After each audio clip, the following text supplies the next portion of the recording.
बदहाली और बेरोजगार के लिए हमेशा सुर्खियों में रहने वाले बुंदेलखंड के सबसे पिछड़े जिले चित्रकूट की अब तस्वीर बदल रही है। प्रधानमंत्री नरेंद्र मोदी के आत्मनिर्भर भारत बनाने के संकल्प के साथ चित्रकूट के किसान खुद को आत्मनिर्भर बनाने में जुट गए हैं। वो अनाज की खेती के इतर फूलों की खेती से आय दोगुनी कर आत्मनिर्भर बन रहे हैं।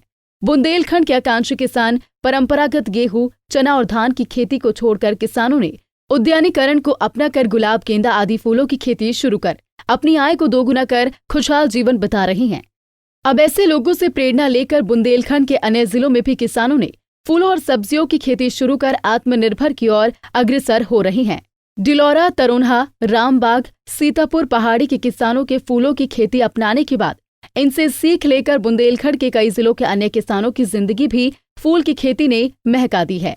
जिले के करवी ब्लॉक के डिलौरा गांव निवासी जगन्नाथ कुशवाहा और विनोद कुशवाहा ने परंपरागत गेहूं, धान छोड़कर गेंदा और गुलाब के फूलों की खेती शुरू की। फूलों की खेती हमने सन 2013 में शुरू किया है और इसमें अच्छा इनकम है, इसलिए इसको जानने के बाद हमने फूलों की खेती करना शुरू किया। अब क्या स्थिति है, कितनी आमदनी आपको हो जाती है और कितने लोगों ने और करना शुरू कर दिया है? खेती में और इसमें क्या अंतर है? परंपरागत खेती से तो इसमें आमदनी 2 गुना है और एक बार लगाना पड़ता है। अब हमारा पौधा 7 साल पुराना है और उसको दोबारा नहीं लगाए, इसी को खाद और पानी देते रहते हैं और चलता रहता है।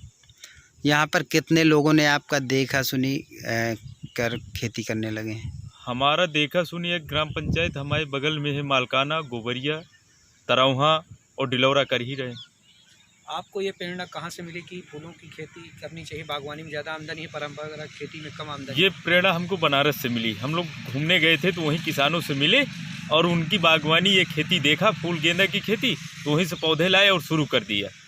जैसे प्रधानमंत्री नरेंद्र मोदी कह रहे हैं कि आत्मनिर्भर बनो, तो उससे कितने लोग प्रेरित हैं और कैसे आप फूलों की खेती कर आप लोग आत्मनिर्भर बन रहे हैं?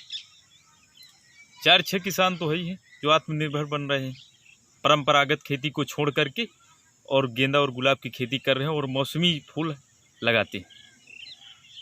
कितनी आमदनी हो जाती है इसमें सालाना अगर देखा जाए तो? परंपरागत खेती से 2 गुना आमदनी है। पर डे का हमारा 500 रुपया। लागत क्या आती है? लागत वही खाद और दवा। पौधा तो हमारा 6-7 साल पुराना हो गया। तो लागत की अपेक्षा आय कितनी है? परंपरागत खेती में क्या लागत होती है, क्या आय होती है? इसमें क्या लागत है, क्या आय होती है? परंपरागत खेती में जुताई बुआई करनी पड़ती है, उससे एक बचत होती है।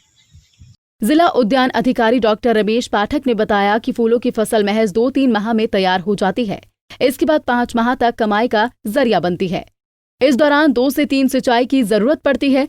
किसान को प्रतिदिन नकद की आमदनी होती है। सर्वप्रथम यह देखना होगा कि चित्रकूट की भौगोलिक पृष्ठभूमि और यहाँ पे चूँकि किसानों की माली हालत बहुत कमज़ोर है, ऐसे में आय कैसे दुगुनी हो, उनको ज़्यादा फ़ायदा कैसा हो, तो एकमात्र उद्यान विभाग की जो योजनाएं हैं उनका लाभ लें और साथ ही साथ जो है परंपरागत जो खेती है उसको छोड़े ना, उसको कम करें।